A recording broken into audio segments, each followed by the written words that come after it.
Bismillahirrahmanirrahim. Assalamualaikum warahmatullahi wabarakatuh. Bonda doakan semua yang mendengar dan melihat video ini berada dalam keadaan yang sihat walafiat dan dalam lindungan Allah, insya-Allah, amin.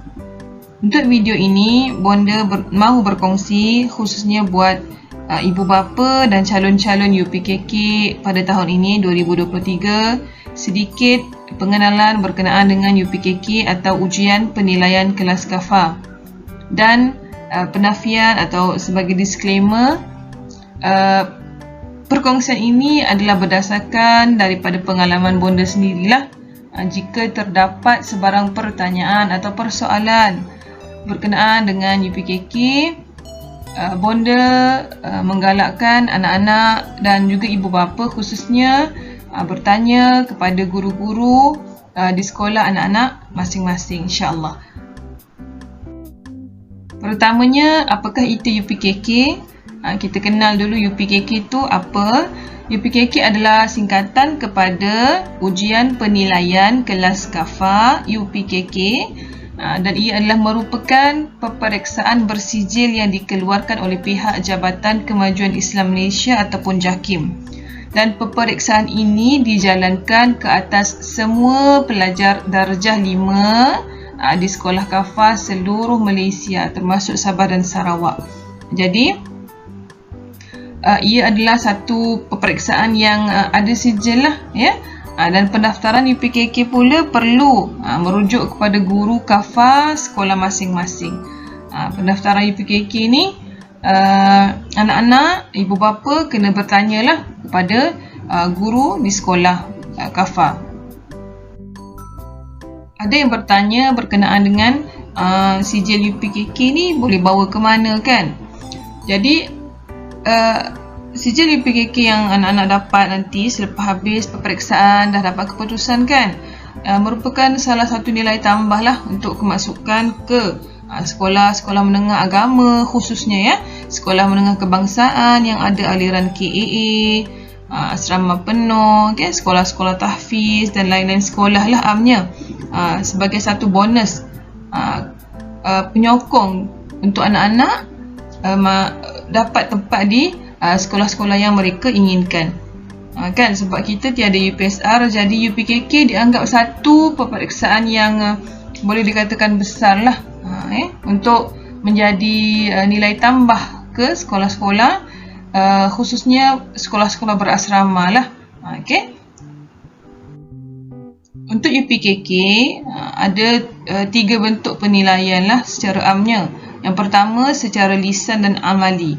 Okay, ini untuk Al-Quran dan hafazan serta amali salat lah, perlukan kepada lisan dan amali. Amali ni maksudnya perbuatan lah. Okay? Macam amali solat, kan, kita anak-anak perlu buat pelakuan solat tu, pergerakan solat tu anak-anak kena buat, bermula daripada berdiri betul sampai ke memberi salam, kan. Lisan tu perlu mengeluarkan suara lah. Yang kedua, lisan dan pemerhatian ini khusus untuk PCHI ataupun penghayatan cara hidup Islam. Lisan kena bercakap, pemerhatian ni berdasarkan penilaian guru, kan, di dalam kelas, di sekolah lah, khususnya. Okay, itu PCHI.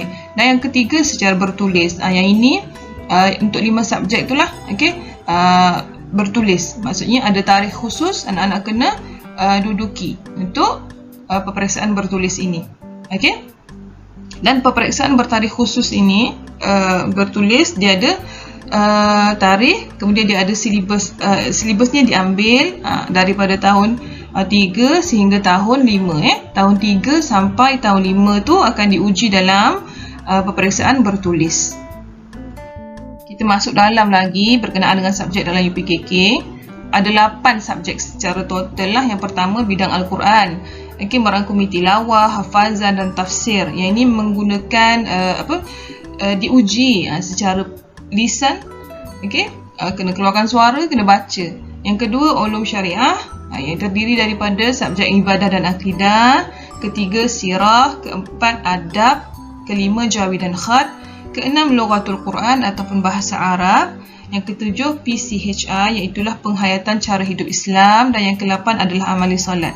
Kalau tengok dekat nota ini, not info ini, ada yang bertulisan biru, ada yang bertulisan hitam. Yang bertulisan biru itu secara lisan dan amali lah, manakala yang bertulisan hitam itu adalah diuji secara bertulis. Bagi subjek Al-Quran ada beberapa aspek yang akan dinilai, secara lisan, iaitulah hafazan dan tafsir serta tilawah. Bagi tilawah, anak-anak akan diminta untuk membaca petikan surah-surah daripada Al-Quran, mengikut silibus yang dipelajari lah, dengan bertajwid, bacaan betul, panjang pendek pun betul. Itu akan diuji lah. Kemudian hafazan dan tafsir, anak-anak akan diuji secara hafazan lah. Antara surah-surah yang diuji adalah surah Al-Qadar sehingga surah Al-Ma'un. Qadar, Bayyinah, Zalzalah, Adiyat, Qari'ah, Takasur, Asr, Humazah, Fil, Quraisy, Wal Ma'un. 11 surah ini.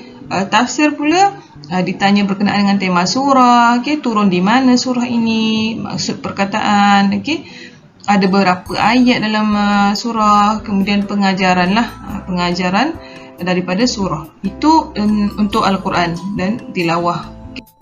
Bagi amali solat pula ada beberapa lah, yang dekat sini bonda senaraikan 4 lah, iaitu amali wuduk dan tayamum. Ini amali lah, anak-anak perlu buat. Dia diuji perlakuannya, perbuatannya lah, wuduk, tayamum. Kemudian lafaz azan dan iqamah, yang ini pun melalui lisan. Anak-anak perlu melafazkan azan, melafazkan iqamah, tahu jawab azan bagaimana, doa selepas azan. Kemudian perlakuan dan bacaan dalam solat, yang ini pentinglah. Ini bukan semata-mata dipelajari ataupun diuji untuk peperiksaan. Perlakuan dan bacaan solat itu memang kita kena buat setiap hari kan. Jadi di sini anak-anak akan diuji amali solatnya lah, maksudnya pergerakan solat. Bacaan-bacaan dalam solat, doa selepas habis solat, semua akan diuji. Kemudian amalan selepas solat, wirid dan doa. Ni wirid dan doa lah. Selepas solat dia ada wirid dia, kemudian ada doa selepas solat. Yang ini ada panduannya dalam buku. Biasanya kan anak-anak akan diberilah tu oleh sekolah masing-masing. Ini untuk amali solat. Bagi subjek PCHI ataupun penghayatan cara hidup Islam, bonda boleh kongsikan ada 4 lah. Aspek umum dia iaitulah adab, termasuklah adab seharian dalam kehidupan, adab tidur, adab bangun dari tidur, adab makan minum, adab dengan guru, adab dengan kawan-kawan, dengan ibu bapa dan sebagainya. Ada beberapa adab, itu akan diujilah secara lisan dan pemerhatian tadi kan, PCHI kan. Kemudian ibadah dan akidah ini berkenaan dengan solat, tentang rukun iman dan rukun Islam, tentang Rasul. Kemudian penghayatan Al-Quran ini tentang bacaan Al-Quran anak-anak lah, di rumah, di sekolah. Ini juga melalui pemerhatian guru lah dan juga lisan. Kemudian sahsiah dan keprihatinan ini termasuklah sifat-sifat mahmudah, seperti contoh amanah, jujur, bantu-membantu, takwa, ihsan. Ini juga melalui lisan dan pemerhatian akan dinilai, akan dilihat oleh guru-guru kepada anak-anak ini bagaimana. Ini untuk PCHI. InsyaAllah biasanya untuk 3 subjek ini, iaitulah Al-Quran, amali salat, PCHI, anak-anak boleh skor insyaAllah ya. Cumanya anak-anak kena pastikanlah ketiga-tiga subjek yang dinilai secara lisan dan amali ini dikuasai dengan baik, sebabnya masa diberi adalah sangat panjang. Anak-anak dah boleh bermula daripada masuk sekolah tu kan, awal masuk sekolah tu sehinggalah tibanya tarikh diuji ataupun dinilai itu. Jadi masa panjang boleh buat dah, sebab ia adalah satu amalan kehidupan seharian. Kemudian perkara berkenaan subjek bertulislah sedikit bonda nak kongsikan. Ada 5 kertas dinilai tadi kan. Ulum syariah, jawi dan khat, sirah, adab dan juga bahasa Arab ataupun lughatul Quran. 5 kertas ini adalah subjek bertulis lah. Kertas ulum syariah tadi tu merangkumi 2 subjek, iaitu akidah dan ibadah. Semua 5 subjek akan dinilai berdasarkan tarikh khusus lah, tarikh ujian yang akan ditetapkan oleh pihak JAKIM. Jadi kita menunggu selepas pendaftaran kita akan tahu bila tarikh sekian. Ya, kemudian apabila bertulis, maka anak-anak ni perlu faham dan hadam setiap topik yang dipelajari bermula daripada tahun 3 tu sampai tahun 5 bagi semua 5 subjek yang dinilai ni. Ini untuk bertulis. Okey. Dan sekiranya anak-anak ada kekeliruan ataupun ada persoalan untuk kesemua 8 subjek yang kita cerita ni, okey, anak-anak dan ibu bapa boleh berhubung dengan guru masing-masing, guru sekolah masing-masing. Sedikit dari Bonda untuk tips ulang kaji bagi peperiksaan UPKK lah. Di sini adalah sedikit perkongsian. Yang pertama, anak-anak perlu pastikan anak-anak tahu dan hadam subjek yang akan diduduki dalam peperiksaan lah. Kita ada 8 subjek tadi kan, penting untuk tahu supaya kita lebih peka dan bersedia. Yang kedua, kita tahu tajuk-tajuk kecil ataupun subtopik bagi setiap subjek tu. Okey, dapat gambaran lah apa yang sedang dipelajari, apa yang telah dipelajari kan, dan apa yang akan dipelajari. Sekurang-kurangnya kita ni jadi alert dengan tajuk-tajuk yang dipelajari.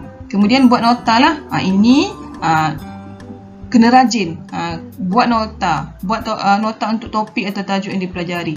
Okey, keluarkan kata kunci ke, buat peta minda ataupun buat nota poket. Biasanya untuk bahasa Arab dan sirah lah kan, sebab banyak kena ingatkan tarikh, nama dan sebagainya tu, perkataan-perkataan itu, cuba buat nota poket ini. Okey, yang keempat, latih to be. Yang ini mesti buat lah, latih to be. Bila dah selesai buku A, buat buku B. Bila dah selesai buku B, buku C dan seterusnya lah. Biasanya 3 bulan sebelum peperiksaan sebenar bertulis tu, anak-anak digalakkan lah untuk banyakkan latih to be. Sambil buat latihan tu, kita boleh baca kan. Boleh baca sambil lalu topik-topik yang ditanyakan dalam latihan itu. Okey. Seterusnya yang kelima, anak-anak boleh rujuk soalan-soalan peperiksaan yang lepas-lepas. Kan? Lagi-lagi peperiksaan bertulis ni lah, sebab kita nak biasakan menjawab soalan, bagaimana nak menulisnya, bagaimana nak lihat bagaimana bentuk soalan ke. Okey. Jadi cubalah buat soalan-soalan peperiksaan yang lepas di samping latihan-latihan tambahan dari buku-buku latihan tadi. Okey. Yang keenam, ini paling penting jugalah ya. Jagalah hubungan kita dengan Allah dan juga manusia lainnya. Manusia lain ni maksudnya dengan ibu bapa, dengan guru-guru, dengan kawan-kawan. Okey. Jangan pandang remeh benda ini, kerana bila menuntut ilmu itulah adabnya. Kena jalan seiring kan, adab dan juga ilmu. Hormat guru, hormat ibu bapa, hormat kawan-kawan. Mintalah kepada Allah dan bertawakal. Minta agar kita ni tenang hati, mudah terima ilmu, tidak lupa. Kita menuntut ilmu itu kerana Allah, kerana ilmu yang kita pelajari di dalam kelas ataupun dalam kafa ini kan, adalah satu ilmu yang kita guna seharian, sepanjang hidup lah. Sebab ada solat, ada tentang Al-Quran, itu semua tentang kehidupan. Jadi yang terakhirnya adalah man jadda wajada. Siapa yang berusaha dia pasti akan berjaya. Kita dah ada guide, dah ada panduan, kita buat begini-begini. Guru-guru di sekolah dah beritahu yang begini-begini, maka kita ikut dan buatlah sehabis baik. Ya. Alhamdulillah, sampai di sini saja perkongsian Bonda. Semoga panduan ringkas ini sedikit sebanyak memberi info tentang peperiksaan UPKK, khususnya buat ibu bapa dan anak-anak tahun 5 calon UPKK 2023 insya-Allah. Dan jika terdapat sebarang kekeliruan atau pertanyaan berkenaan dengan UPKK, Bonda menggalakkan ibu bapa dan juga anak-anak calon UPKK untuk bertanya kepada guru di sekolah masing-masing. Mereka lebih arif tentang prosedur dan perjalanan UPKK ini. Okey, dan video ini sebagai panduan umum sahaja, sedikit dari pengetahuan Bonda dan dari pengalaman sendirilah. Dan Bonda doakan selamat maju jaya bagi anak-anak kita.